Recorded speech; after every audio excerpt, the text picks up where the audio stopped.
If you're thinking about moving to Middlesex County, Connecticut, and you're trying to figure out which town actually fits your lifestyle, your commute, and your long-term financial goals, this is the video for you. I'm Devon with Dave Jones Realty, and today we're breaking down 3 of the best towns to move to in Middlesex County: Old Saybrook, Essex, and Cromwell.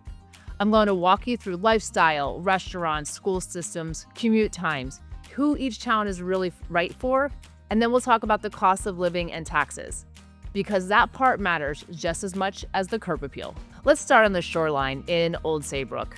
Old Saybrook feels like what people imagine when they picture Connecticut coastal living. This is actually one of my favorite places on the earth, where I spent many childhood summers running around on the beaches.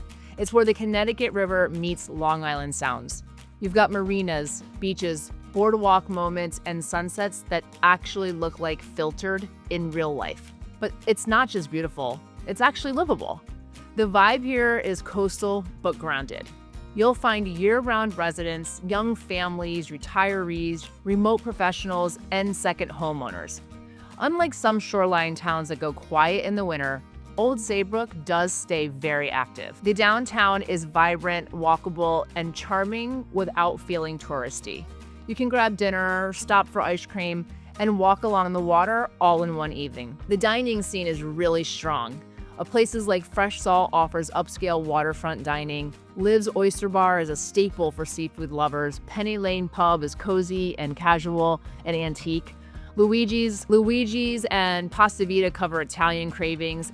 And then there's my favorite, the Monkey Farm, which has the best chili around.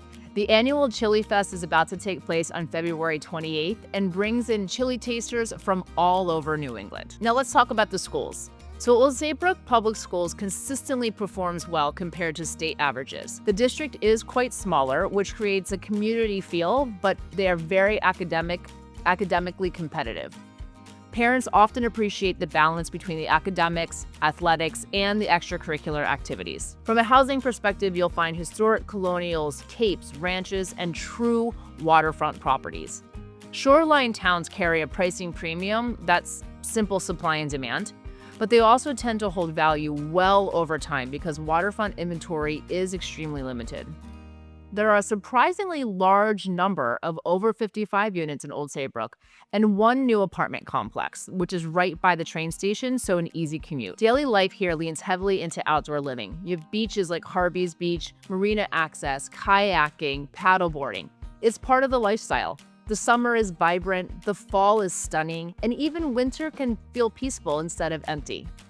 You also get the charm of boutique shops up and down Main Street with the added convenience of big box retail within minutes, but not intruding on that small coastal vibe. So who is Old Saybrook not for?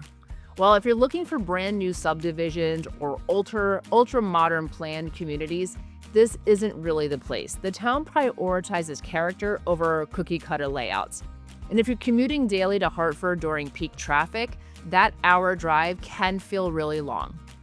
But if lifestyle matters as much as square footage, Old Saybrook delivers in a really big way. Now let's shift slightly inland to Essex.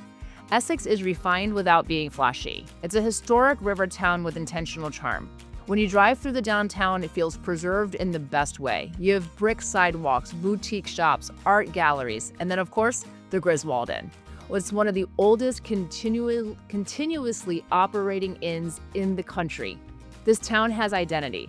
It was settled in 1648 and is renowned for its deep water pour. There are multiple restaurants here that are upscale, but also you have your taverns as well. You're not going to see heavy commercial development, and you're getting chef-focused restaurants, wine bars, cozy cafes, and establishments people return to for years. Lifestyle in Essex is a bit quieter than in Old Saybrook. It's thoughtful.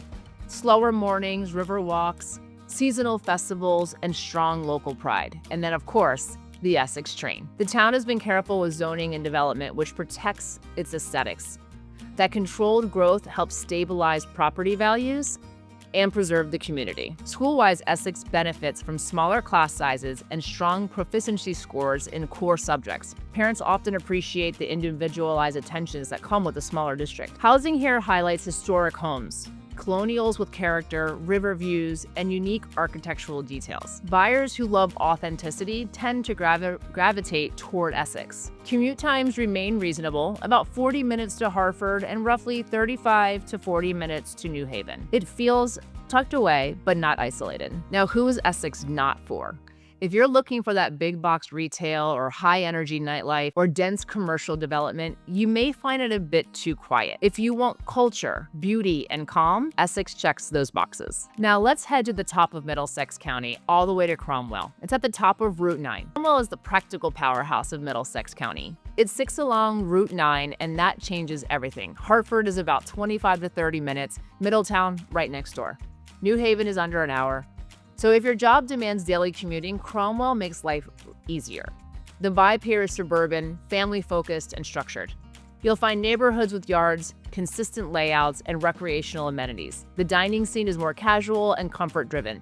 Cromwell Diner, Mitchell's on Main, Cromwell Pizza and Pasta, reliable local favorites. It's everyday livability. Cromwell's public schools are often rated above average, typically lending in the B+ to A- range depending on the rating platform. There are solid academic offerings, athletics, and extracurricular programs. Housing here often gives you more square footage for the price compared to shoreline towns. You have subdivisions, traditional single-family homes, larger lots. It appeals to buyers balancing budget and space. Cromwell also benefits from recreational access, golf courses, river proximity, and community events. Now, who is Cromwell not for? If your dream is walking to a marina or living in a 1700s colonial, this may feel a little bit more practical than romantic. But for families focused on schools, value, and commute efficiency, Cromwell is incredibly strategic. It's not flashy, it's functional, and functional can be very smart. The topic that most people are going to skip on your YouTube videos is the cost of living and taxes. Connecticut is known for higher property taxes compared to many states. Each town has its own mill rate, which determines how property taxes are calculated. So it's important to understand that mill rate alone doesn't tell the whole story. You have to look at both the mill rate and the assessed home value. Shoreline towns like Old Saybrook may have higher property values, which can increase overall tax bills. Essex, with limited inventory and historic preservation, reflects strong value stability. Cromwell may offer slightly more affordability in purchase price, which can offset overall tax impact. Beyond property taxes, you also need to consider the following. You have your heating costs. So Connecticut has real winters. We're experiencing snow as we speak. You have different utility types, oil versus natural gas. It could make a difference. You have insurance issues, where your shoreline homes have additional considerations. Commuting fuel costs if you're driving daily. So buying a home is a financial event, and owning it is ongoing math. Understanding the full picture protects your long-term goals.